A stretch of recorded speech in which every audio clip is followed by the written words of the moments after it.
7 વાગ્યાથી ઊભા છે અમે લોકો અહીંયા આગળ. કોઈ જ ના લાઈન ખસે છે, કંઈ જ ઇન્ફોર્મેશન નથી અમને અહીંયા આગળ કે મળશે બી કે નહીં મળે. I don't know. ना 4-5 दिवस से आइए आइन लीजिए भाई, तारीख का लगाइए, तारीख प्रमाण आइए. કોટક મહિન્દ્રા અને ઇન્ડસઇન્ડ બેંક સિલેક્ટ કરી છે, એની જગ્યાએ 2-4 બેંકો બીજી સિલેક્ટ કરે અને પબ્લિકને વ્યવસ્થા રહે.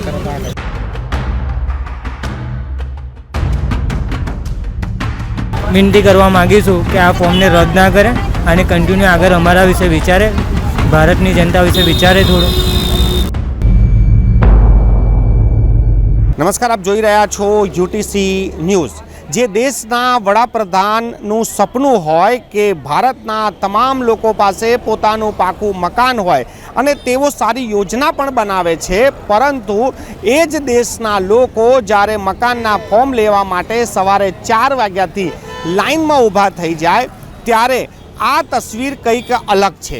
વડાપ્રધાન નરેન્દ્ર મોદી ઈચ્છે છે કે લોકોને ઘર મળે, યોજના પણ બનાવે છે, ઘર પણ બનાવે છે, પરંતુ સરકારી બાબુઓ આ જ યોજનાને એવી રીતે ચિતરી નાખે છે કે લોકોને મકાન તો છોડો, ફોર્મ મેળવવા માટે પણ ઊંઘ આરામ થઈ જાય છે.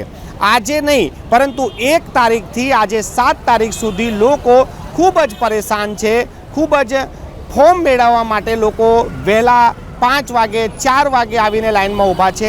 આપ મારી પાછળ જોઈ શકો છો કે આ જે લાઈન છે એ આ લાઈન ક્યાં લાગી છે અને બેંક ક્યાં છે એ પણ હું તમને બતાવીશ કે આ માત્ર એક બેંક નહીં પરંતુ વડોદરામાં જ્યારે કોટક મહિન્દ્રાની 11 બ્રાન્ચો છે અને 11 બ્રાન્ચોની બહાર આ જ પ્રકારની લાઈનો લાગેલી હાલતમાં છે.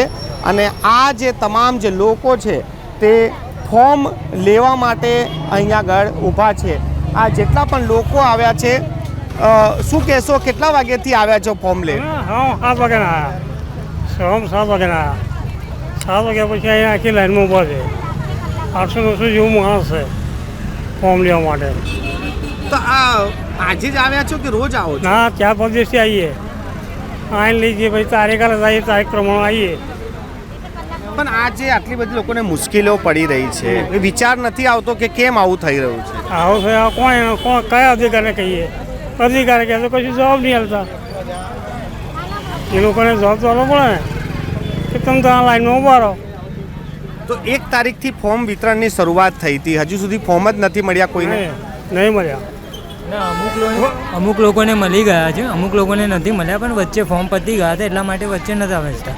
એ લોકોએ ટાઈમ પીરિયડ આપ્યો હતો કે 7 તારીખ પછી બધાને કન્ટિન્યુ ચાલુ થશે 24 તારીખ સુધી. તમને શું લાગે છે કે આટલું મોટું તંત્ર હોય, નક્કી કર્યું આટલા દિવસથી, અગાઉથી જ જાણકારી હતી કે 1 તારીખથી ફોર્મ આપવાના છે, તો એક જ દિવસમાં ફોર્મ ખૂટી જાય? અરે ના, એમાં 3000 એમ તો જાણવા મળ્યું છે કે 3000 ફોર્મ પડ્યા. હું ગયો તો ઉડા ઓફિસમાં, કાલે ઇન્ક્વાયરી કરીને આવ્યો. હું મારું પોતાનું ફોર્મ પણ સબમિટ કરાવીને આવ્યો છું. હું મારા ફાધર જોડે આવ્યો છું.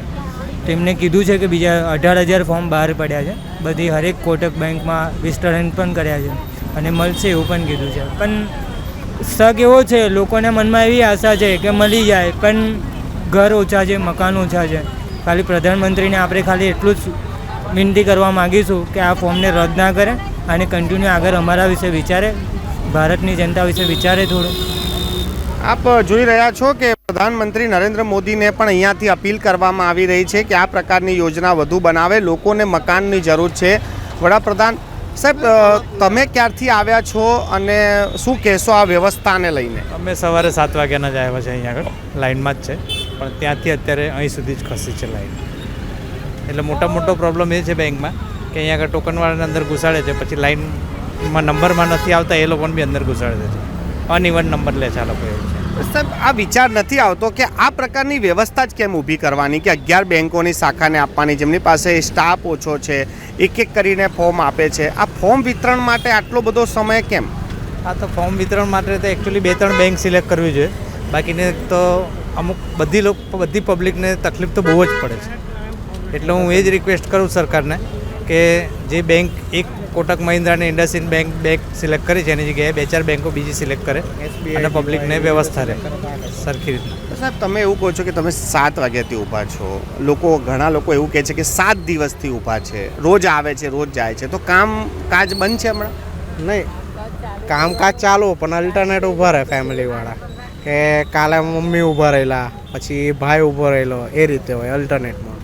આજે મેં ઊભો રહ્યો કે ભાઈ મેં જઈશ, તમે લોકો તમારું કામ કરો. મેં કીધું વન ડેની છુટ્ટી, બીજું તો શું કરવાનું. સાહેબ, જે દેશના વડાપ્રધાનનું સપનું હોય કે તમામ લોકોને પાકું ઘર મળે, એના માટે થોડી વ્યવસ્થા કરવી પડે, એના માટે થોડું આગળથી વ્યવસ્થા કરવી પડે કે કોઈને તકલીફ બી ના પડે, ઘર બી થઈ જાય, ઇવન સારી રીતે થઈ જાય, એની વ્યવસ્થા કરવી પડે. એનું તમારે બરાબર છે. પછી ક્યારથી ઊભા છો? સવારે 8 વાગ્યાથી.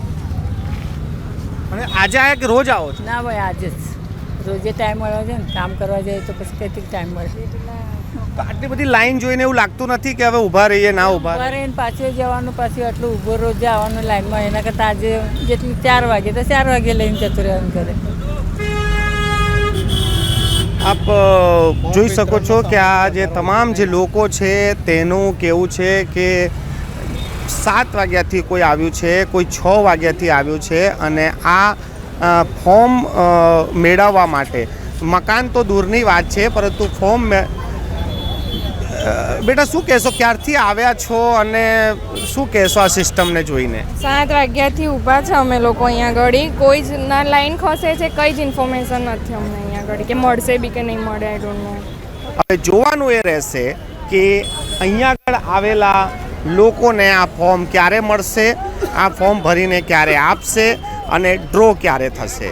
આજે જ્યારે લોકોને મકાનની જરૂર છે ત્યારે સરકાર તો આવાસ યોજના બનાવી રહી છે, મકાન પણ બનાવે છે, પરંતુ જે અધિકારીઓ છે તેમના ગેરવહીવટના કારણે લોકો ફોર્મ મેળવવા માટે પણ 7 દિવસથી લાઈનોમાં ઊભા છે.